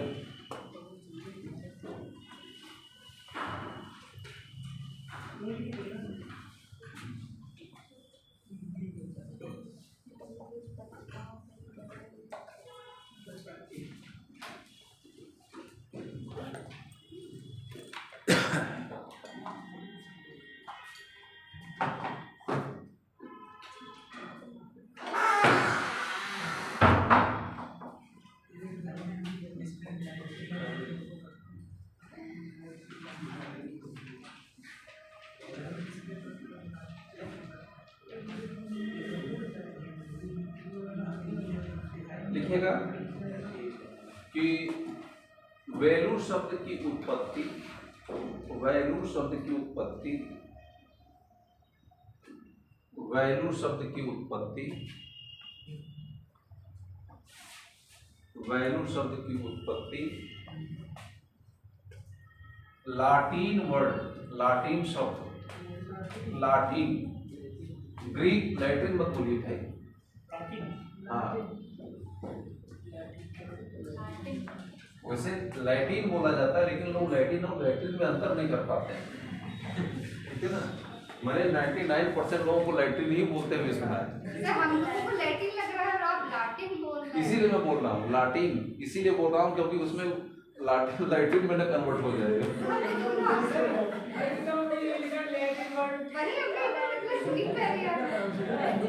ये लोग इतने सब बोका टाइप के होते हैं, और लोगों के हाइट वो है।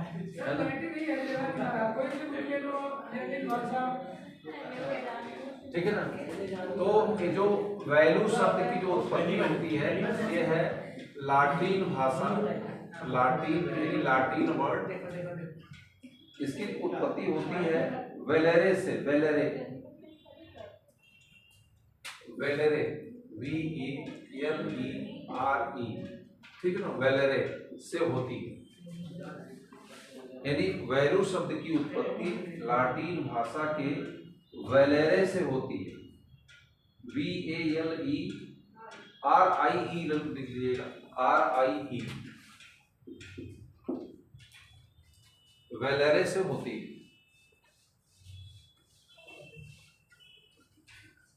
जिसका अर्थ है, जिसका अर्थ है टू बी स्ट्रॉन्ग और टू बी वर्थ। इसका अर्थ है to be strong, to be, या टू बी वर्थ। स्ट्रॉन्ग का मतलब मजबूत होना, शक्तिशाली होना, या वर्थ का मतलब योग्य होना। ठीक है? वर्थ मतलब योग्य होना, योग्य होना।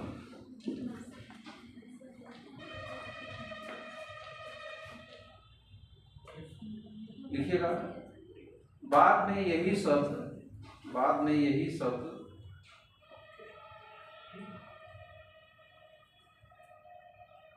प्राचीन, प्राचीन फ्रांसीसी भाषा में आया, प्राचीन फ्रांसीसी भाषा में आया।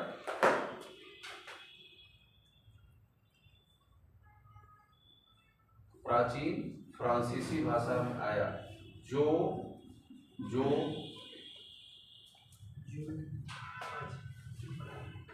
वेलोरी में बदल गया।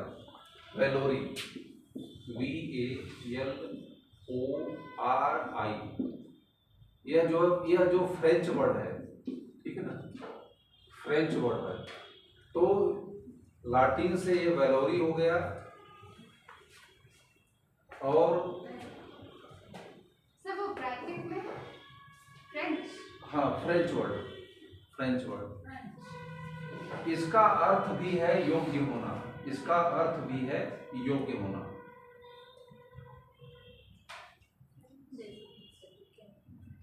इसका अर्थ भी है योग्य होना।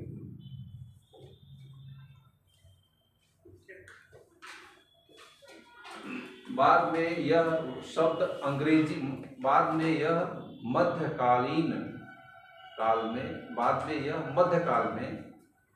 बाद में यह शब्द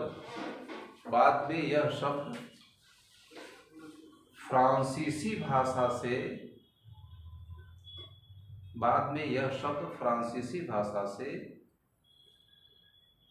अंग्रेजी भाषा में वैल्यू के रूप में बदल गया। बाद में यह वैल्यू के रूप में बदल गया।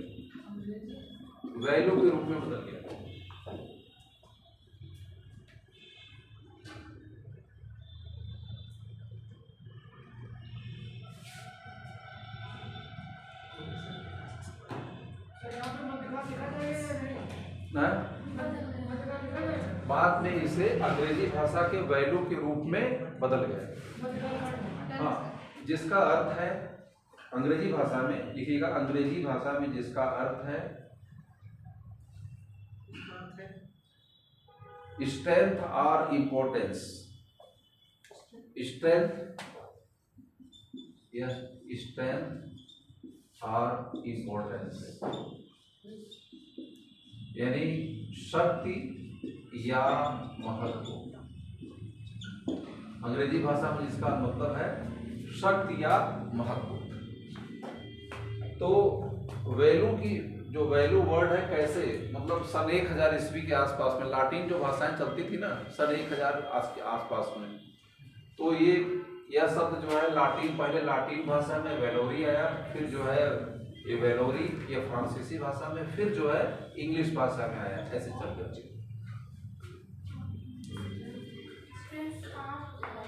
स्ट्रेंथ और इम्पोर्टेंस।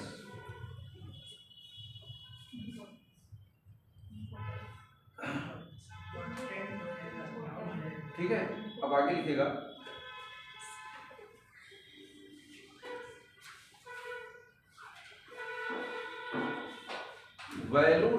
वैल्यू या मूल्य, ऐसे नीचे पैरा चिन्ह लिखिएगा कि वैल्यू या मूल्य, वैल्यू या मूल्य शब्द के अनेक अर्थ हैं। वैल्यू या मूल्य शब्द के अनेक अर्थ हैं, अनेक अर्थ हैं। व्यवहारिक जीवन में हम इसका प्रयोग, व्यवहारिक जीवन में हम इसका प्रयोग अलग अलग अर्थों में करते हैं, अलग अलग अर्थों में करते हैं।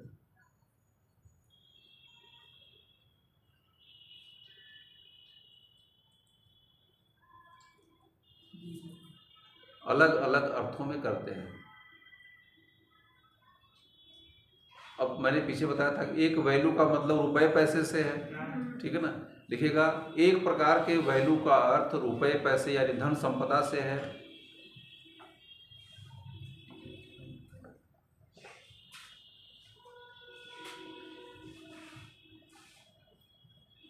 जिसे हम कीमत भी कह सकते हैं। कीमत, किसी चीज की कीमत क्या है, यानी वैल्यू क्या है, जिसे हम कीमत भी कह सकते हैं।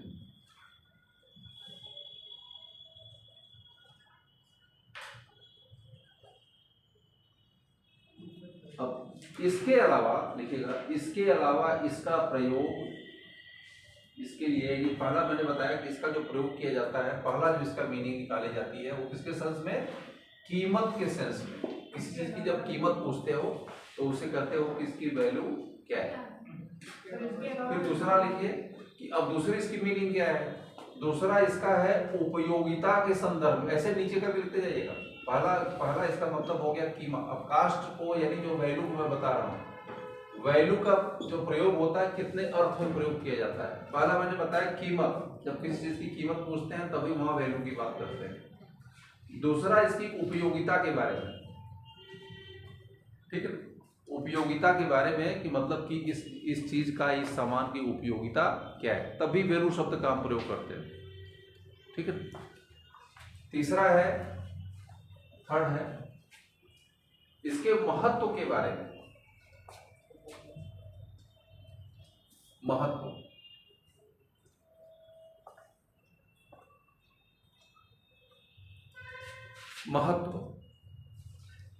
महत्व का मतलब ये हो गया कि कोई भी चीज जब हम पूछते हैं कि महत्वपूर्ण चीज होती है तो उसके मतलब इसकी वैल्यू क्या है, मतलब इसका महत्व या इसका महत्व क्या है, इंपॉर्टेंस क्या है। जैसे कहा जाता है कि लोगों को हमको सेवा करनी, खाना खिलाना चाहिए। किसी ने कहा कि हमको लोगों को खाना, गरीब आदमी को खाना खिलाना चाहिए, या जो कुंभ मेला में जा रहे हैं उनको पानी पिलाना चाहिए, या कुछ ऐसा काम करना चाहिए।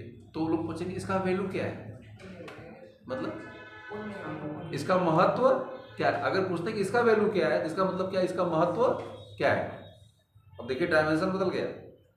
कभी काल कोई पेन लेते हैं तो पेन अच्छी, मान लीजिए 1000 रुपए की आपने पार्कर गेट पेन ले लिया, पूछते हैं कि इसकी वैल्यू क्या है। वैल्यू का मतलब यहाँ दोनों चीज पूछते हैं कि मतलब इसकी कीमत क्या है और इसका लिखेंगे तो इसकी इंपॉर्टेंस क्या है, मतलब सामान्य कलम इस कलम में अंतर क्या है, दोनों चीजों को पूछते हैं। तो महत्व के संदर्भ में वैल्यू शब्द का प्रयोग किया जाता है। आगे लिखिएगा, मूल्यवान यानी कीमती। चौथा है मूल्यवान यानी कीमती।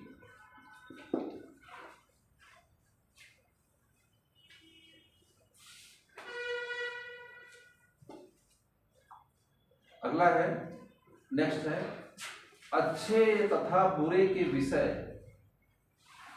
अच्छे तथा बुरे के विषय में लोगों की धारणाएं।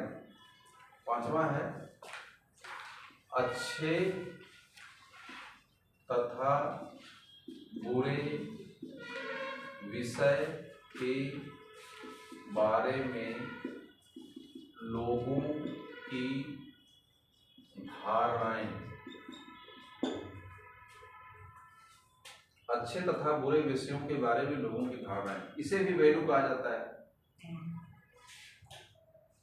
Belief about what is right and wrong way for people to behave. English में लिख दीजिएगा क्या सर?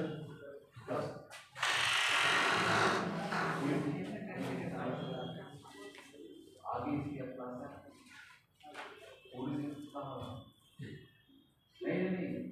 आपकी क्लास आगे निकल बहुत नहीं आया 10 मिनट का टाइम, ठीक है। 10 मिनट मेरा टाइम है, मैं आया और 10 मिनट, ठीक है। तो बात है तो मैं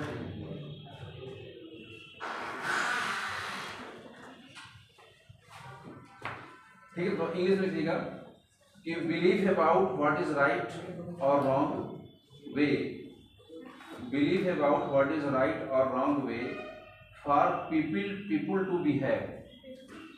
Belief about what is right or wrong way for people to behave. For people to behave.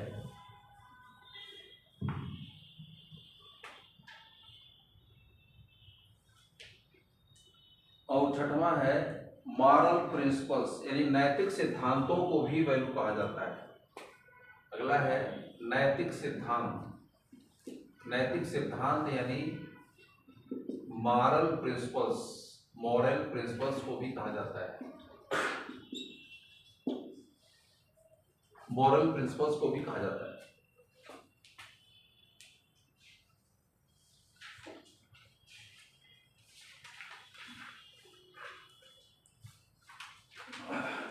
आगे लिखिए, थोड़ी सी मैं लिखवा देता हूँ और भी सर पढ़े तो की बात लिखिएगा।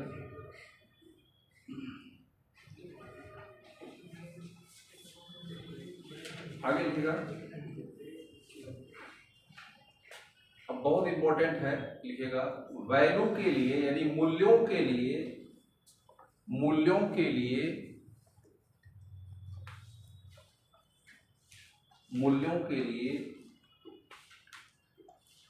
कुछ सद्गुणों का होना आवश्यक है।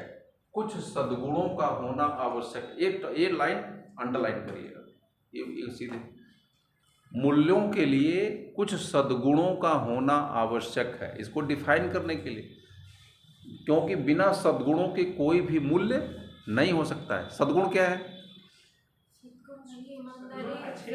हाँ, सद्गुण। अब सद्गुणों पर भी डिसएग्रीमेंट है। कुछ लोग कहते हैं कि संयम बहुत अच्छा सद्गुण है, ईमानदारी बहुत अच्छा सद्गुण है, परोपकार बहुत अच्छा सद्गुण है, देश प्रेम का बहुत अच्छा सद्गुण है। तो जो वैल्यू की क्रिएशन होती है वह बिना सद्गुणों के नहीं हो सकती है, संभव ही नहीं है। इसीलिए कहा जाता है, इसीलिए जब अरस्तु ने कहा कि सद्गुणों का हमें विकास करना चाहिए। जब सद्गुण का विकास करेंगे तो मूल्यों का विकास क्या हो जाएगा? स्वतः ही हो जाएगा। ठीक है ना। तो सद्गुण के बारे में चर्चा जो अरस्तु करता है, इसे अभी मैं आगे बढ़ूंगा कि वर्च्यू क्या सद्गुण को कहा जाता है वर्च्यू इंग्लिश में। ठीक है ना, सद्गुण। तो आगे लिखिएगा। छोड़ दो भाई, 5 मिनट का टाइम लिया हो थोड़ा सा बढ़ाने के लिए। बैठे हैं तो छोड़ने पड़ेगा। नहीं उधर गए होते तो नहीं, तो 10 मिनट तो आता है। अच्छा चल लिखे, बस 2 मिनट लगेगा मैडम, तो मैक्सिमम 5 मिनट लिखेगा कि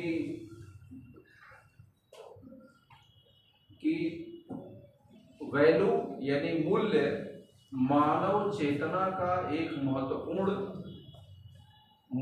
वैल्यू यानी मूल्य मानवीय चेतना का एक महत्वपूर्ण विशेषता है। इसका संबंध किससे है? मानवीय चेतना से है। सद्गुणों का क्या बोला मैंने बेटा? मूल्य मानवीय चेतना। हाँ, मूल्य मानवीय चेतना का महत्वपूर्ण अंग है, ऐसे लिखो। मूल्य मानवीय चेतना का महत्वपूर्ण अंग है।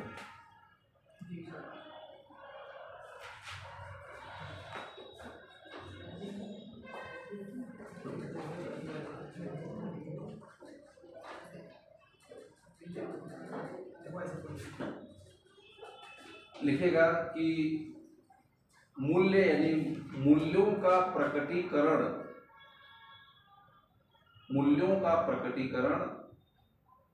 यानी मूल्य प्रकट कैसे होता है? मूल्यों का प्रकटीकरण विचारधारा, अनुभव,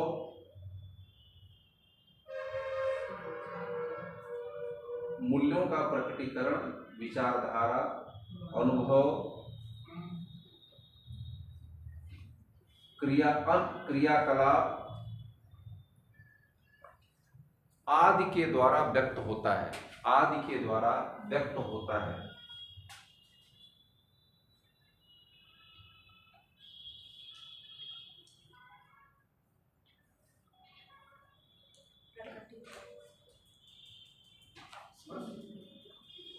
मूल्य का संबंध हमारी चेतना तथा अवचेतना से भी जुड़ा हुआ है। कॉन्शस एंड सब कॉन्शस की लिखेगा कि यानी मूल्यों का संबंध हमारी चेतना और अवचेतना से है। अवचेतना, चेतना और अवचेतना से, चेतना का मतलब जिसे हम होशो हवास में करते हैं। अवचेतना का मतलब होता है जो चेतना के पीछे भी चेतना, जिसके बारे में हमको पता नहीं है। तो इसका संबंध कॉन्शस एंड सेमी कॉन्शस या सब कॉन्शस से जुड़ा हुआ है। दोनों से संबंध, चेतना से ही नहीं बल्कि सब कॉन्शस से इसका संबंध जुड़ा हुआ है। ठीक है ना। चलिए सर बैठे हैं, अब क्या बताएंगे? आपकी क्लास पीछे वाले में 1-2 घंटे वाले में, 1.5 घंटे वाले पीरियड में आपकी लगा दी गई। पीछे वाले पीरियड में ना इसमें था। चलिए मैं फ्रेम तो पूरी बता ही दिया हूँ आपको, इसके बारे में सिर्फ लिखवाना ही है ना। फ्रेमिंग तो मैंने करवाई दी आपको।